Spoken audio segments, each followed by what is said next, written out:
सच्चिदानन्दरूपाय विश्वोत्पत्त्यादिहेतवे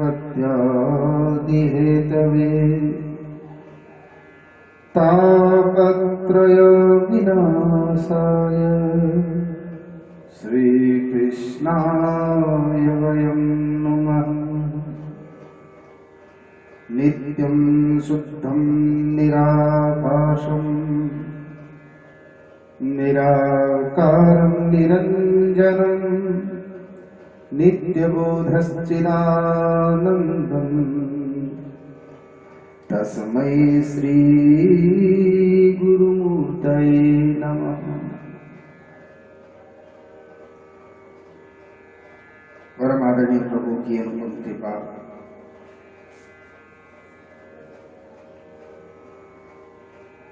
लॉकडाउन के इस अवसर पर अपने समय को सुव्यवस्थित करने के लिए ये जो अध्ययन चल रहा है, स्वाध्याय चल रहा है, जो मैं आपके साथ भी साझा कर रहा हूँ, सदाचार के विषय में, आचार संहिता के विषय में, सनातन आचार संहिता क्या है। हमारे वेदों ने, हमारे पुराणों ने जिस कार्य को करने का निषेध किया है उसी को हमने पाप कहा है, और जिस कार्य को करने के लिए आज्ञा दी है वही पुण्य कहा है। दैनिक दिनचर्या के अंदर छोटे छोटे जितने भी कार्य कर रहे हैं वो भी हमें पूरे ध्यान से, पूरे नियम पूर्वक करने चाहिए। छोटी छोटी गलतियां ही मिल करके बड़ा अपराध बन जाती है। संसार में अनेक दुख आते हैं, अनेक कष्ट पीड़ाएं आती है, उनका कारण स्वयं व्यक्ति का कर्म है। यदि कर्म में पवित्रता रहे, नियम जीवन में रहे, तो दुख आए ही क्यों। तो इस विषय में आज सदाचार में शास्त्र जो कहते हैं, देवी भागवत में एक श्लोक आया बड़ा सुंदर।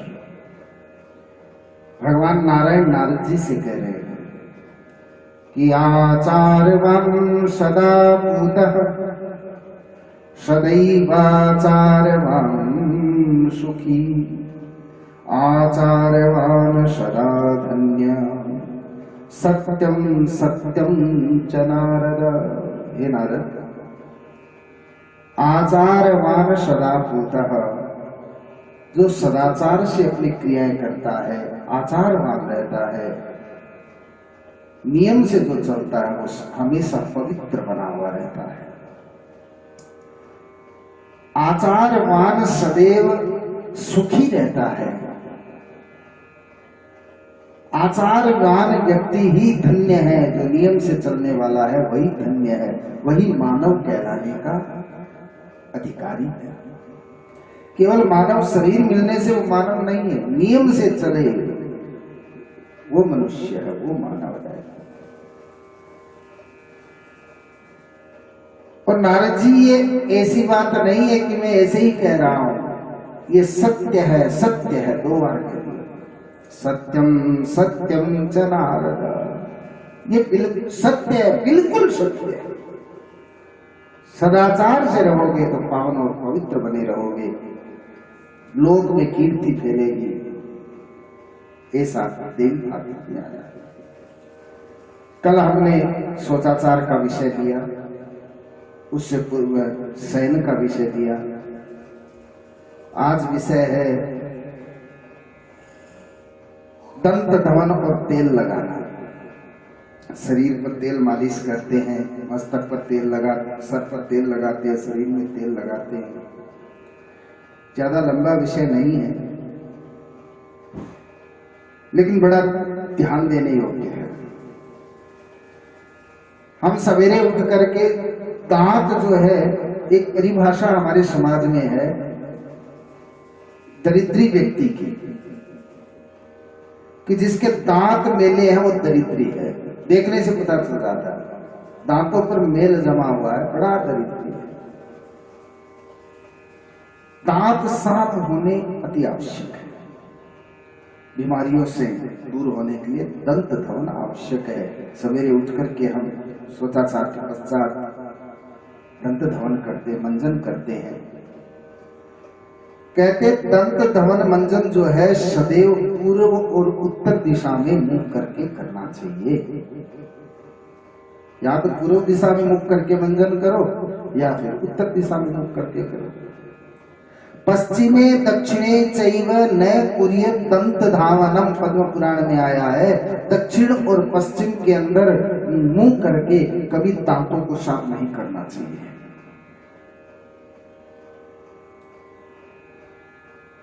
और दांत को साफ करते समय तर्जनी अंगुली से दांत कभी साफ ना करें। तर्जनी अंगुली मतलब ये है, अंगुष्ठ का ध्यान, तर्जनी है। तर्जनी अंगुली से दांत को कभी साफ नहीं करना चाहिए। आप कहोगे कि हम तो ब्रश से साफ करते हैं। ये जिस समय नियम बनाए गए उस समय तो ये ब्रश था नहीं ना।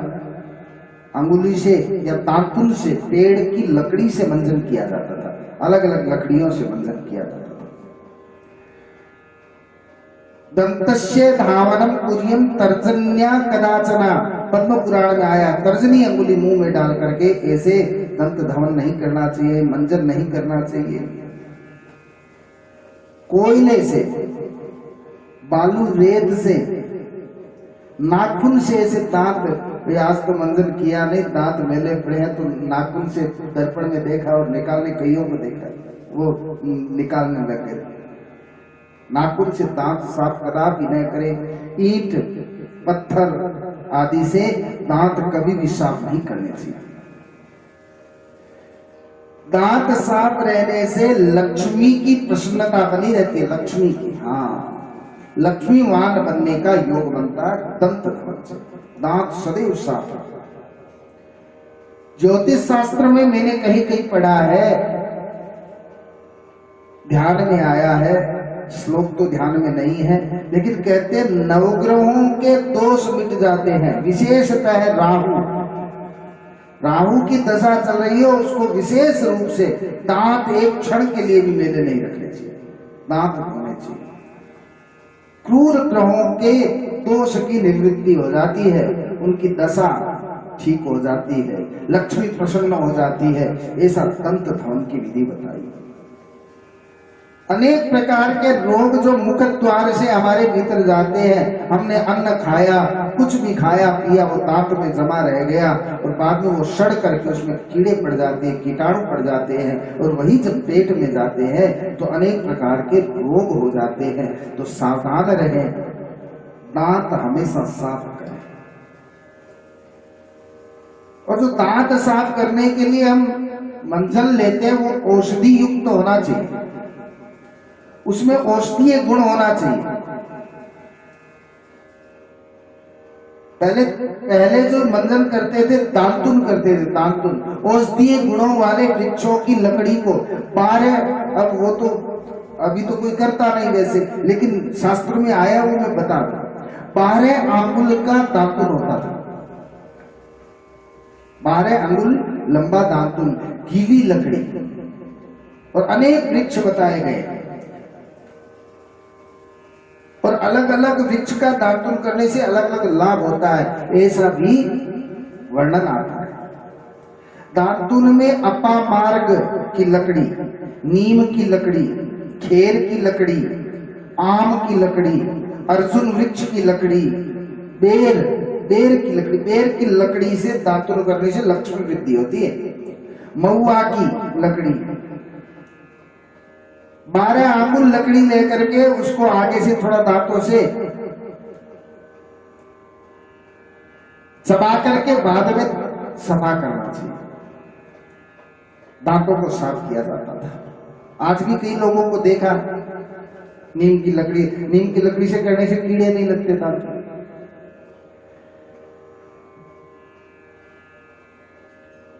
लेकिन आजकल तो पाश्चात्य संस्कृति की देन है, वृक्ष दे दिया, वो भी लगभग 11-12 अंगुल का होता है। हमारा तो दांतुन वो वृक्ष की, उसमें औषधीय, वृक्षों में औषधीय गुण होते थे, उनको करने से दांत के रोगी आजकल 50-55 साल के होने लगे कि दांत झड़ने लग जाते हैं, नकली दांत चढ़ाने पड़ते हैं। और नकली दांतों का क्या भरोसा, एक बार छींक आए, छींक आते मुंह से बाहर है, नकली जबाड़ा कब तक चले भाई। प्राकृतिक रूप से यदि प्रकृति का सहयोग लेकर के दांतों का दमन किया जाए, साफ किया जाए, तो वो कभी खराब नहीं होते, जल्दी से खराब नहीं होते।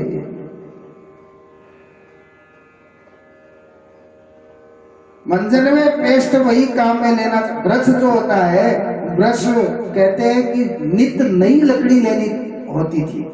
आज जिससे दांतुन के वो फेंक दिया करते थे, दोबारा दूसरे दिन ताजा गीली लकड़ी लेकर के करते। लेकिन ब्रश तो एक बार लाए, महीना, 2 महीना, 5 महीना, 6 महीना वो चल रहा है। यदि ठीक से साफ नहीं किया तो वो खुद बीमारी का घर बन जाता है। प्लास्टिक का है, गीला नहीं है, सूखा है। ध्यान देना चाहिए इस बात पर। जबकि ये कर पाना थोड़ा कठिन होगा, क्योंकि परंपरा ऐसी, पाश्चात्य संस्कृति ने ऐसे ऐसे नियम हम पर थोप दिए हैं कि हमें अब इसकी तरफ मुड़ना थोड़ा कठिन हो जाता है। लेकिन स्वस्थ रहने के लिए अब कोरोना आ गया तो जबरदस्ती घर में रह रहे हो कि नहीं? नियम हमारा बाहर से आके हाथ मुंह धोना चाहिए, हाथ धोते हो कि नहीं? जबरदस्ती करना पड़ेगा, इससे अच्छा स्वेच्छा से इन नियमों का पालन करो। ब्रश पर आप पेस्ट लगाते हो, वो पेस्ट न जाने किस किस चीज से बना हुआ है। कम से कम इतना ध्यान तो जरूर रखे, जैसे कि मोदी जी ने अभी कहा था कि लोकल के वोकल बनो। इसका तात्पर्य यही है कि आप अपनी स्थानीय वस्तु को प्रयोग में लोगे तो कम से कम ये पता तो रहेगा कि ये वस्तु बनी किस चीज से है, इसमें औषधीय गुण है कि नहीं, कोई मेरे न खाने योग्य वस्तु तो इसमें न डाली हुई हो। यदि ऐसा ध्यान में रहेगा तो हम विश्वास पूर्वक वो दंत मंजन करेंगे तो बीमार नहीं होंगे।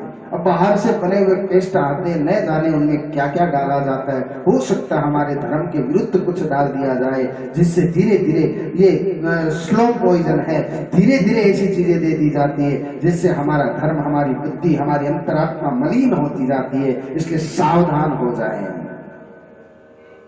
अपने सामने कोई बनाता हो, अपना जानकार कोई बनाता हो, अपना देश का कोई बनाता हो, ऐसे पेस्ट को ला करके आप उसका जीवन में उपयोग करें। और धीरे धीरे हो सके तो ब्रश का भी त्याग करें।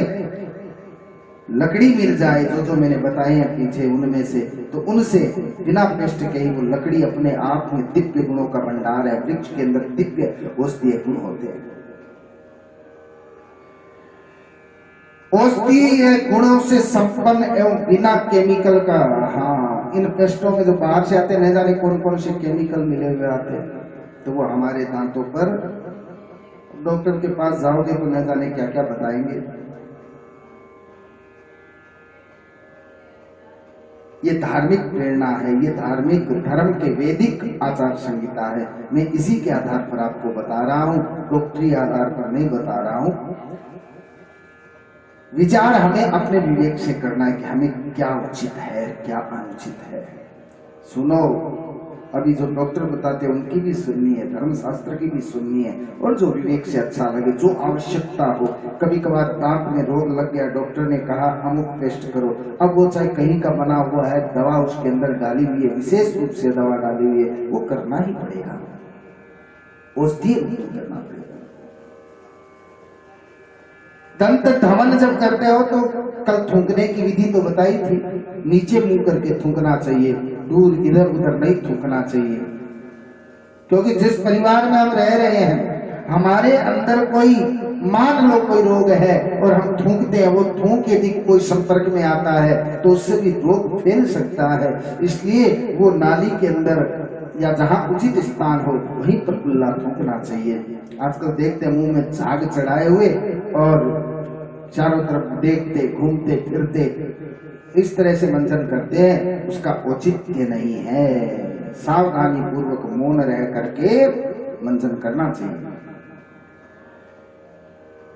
फिर बताया शरीर में तेल लगाना, ये भी छोटा सा प्रसंग है। आज ये छोटी छोटी क्रियाएं है, इसलिए 2 क्रियाओं को लिया गया है। तेल लगाना, हर कोई स्नान के बाद में तेल लगाता है, लेकिन पूर्व में तेल स्नान से पहले शरीर में लगाया जाता है। तेल मर्दन पहले होता है, पहले तेल लगा करके फिर स्नान किया जाता है।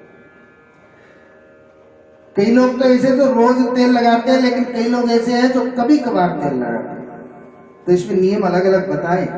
जो कभी कभार तेल लगाते हैं, सप्ताह में 1 बार या 2 बार या 15 दिन पखवाड़े में 1 बार तेल लगाते हैं, उनके लिए विशेष नियम है। जो कभी कभार तेल लगाते हैं उन्हें चाहिए प्रतिपदा यानी एकम तिथि, छठ, एकम तिथि, षष्ठी तिथि, अष्टमी तिथि, आठम, एकादशी, चतुर्दशी, पूर्णिमा और अमावस्या के दिन तेल नहीं लगाना चाहिए। इन तिथियों को त्याग करके तेल लगाना चाहिए।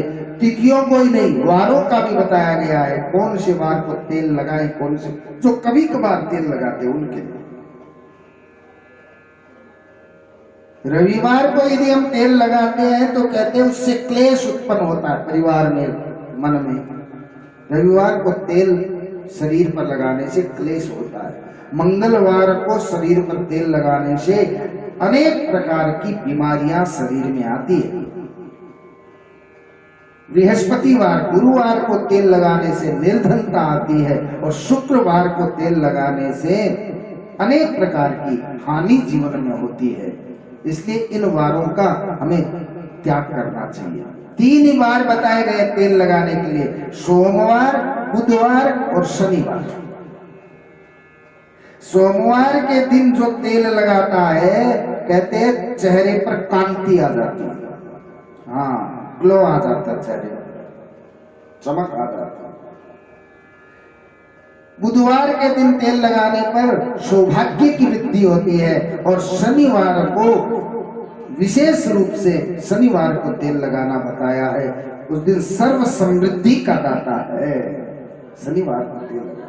लेकिन कभी कभार ऐसा प्रश्न उठता है कि महाराज विवाह है घर में, परिवार में, समाज में, विवाह में जाना है तो गुरुवार पड़ रहा है, अब तेल लगाना है, तैयार होना है, श्रृंगार करना है, कैसे करें? यदि कोई आवश्यक कार्य हो जाए और निषेध वार के अंदर यदि हमें तेल लगाना पड़े, निषिद्ध वार में, तो कहते हैं रविवार को तेल में पुष्प डाल दो तो उससे दोष समाप्त हो जाता है।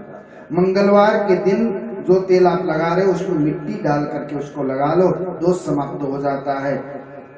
गुरुवार के दिन तेल में दुरुआ डाल करके उस तेल को लगा लो तो दोष समाप्त हो जाता है। शुक्रवार के दिन यदि तेल लगाना पड़ जाए तो उसमें थोड़ा सा गोबर डाल करके तेल लगा लेना चाहिए। ये आवश्यक हो जाने पर ये क्रिया कर सकते हो कि आज तो आवश्यक है लगाना, और तो ये कुछ क्रियाएं हैं जिनको करने से वो दोष नहीं लगता। लेकिन प्रतिदिन जो तेल लगाते हैं कहते हैं उनको दोष है ही नहीं। जो रोज तेल लगाते हैं उनको किसी भी प्रकार का दोष नहीं लगता और सुगंधित तेल में दोष नहीं लगता, वो किसी भी दिन आप लगा सकते हो, ऐसा भी आएगा। क्योंकि जब रोज ही लगा रहा है दोष से परिपूर्ण ही हो गया पूर्ण रूप से।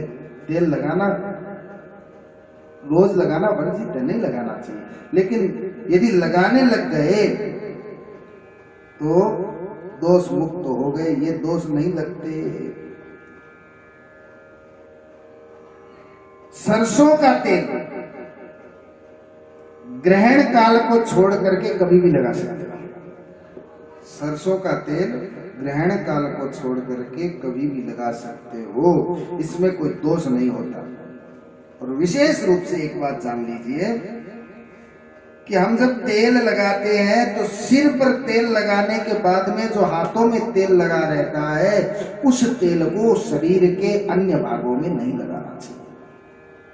शिरोभ्यांगावशिष्टेन तेलै तैले नांगन लेपयेत्। कूर्म पुराण, पद्म पुराण और नारद पुराण में ये आया है कि सिर से बचा हुआ, बाकी बचा हुआ तेल अन्य भागों में कदापि न लगाएं। यदि लगाते हैं तो अनेक प्रकार के बोझ जीवन में बढ़ते हैं, कर्ज का बोझ बढ़ता है, लक्ष्मी दुष्ट होती है। इसलिए सिर पर बाद में तेल लगाएं, या सिर पे तेल लगाने के बाद में हाथ धो लेना चाहिए। तो ये दंत धवन और तेल की विधि जितनी मुझे उपलब्ध हुई, और शास्त्र तो भरे पड़े हैं नियमों से, जितनी मैं आपको बता सका, जितनी आज तक मेरे ध्यान में आई वो मैंने बताई। और भी कई प्रश्न मन में उठते रहते हैं, मेरे स्वयं के उठते हैं, तो शास्त्र ही उसका जवाब देता है। अध्ययन स्वाध्याय करते करते करते करते हमारे सारे प्रश्नों का जवाब एक साधारण आदमी नहीं दे सकता। हमारे शास्त्र हमें सारे जवाब देते हैं, तो हमें उनका अध्ययन स्वाध्याय करते रहना चाहिए और उन्हीं के अनुसार हमें आचरण जीवन में करते रहना चाहिए। बस आज का प्रसंग यही समाप्त करते हैं। कल नए भोजन आदि के विषय में प्रसंग लेकर के हम उपस्थित होंगे। बहुत बहुत धन्यवाद। जय श्री कृष्णा। राधे राधे।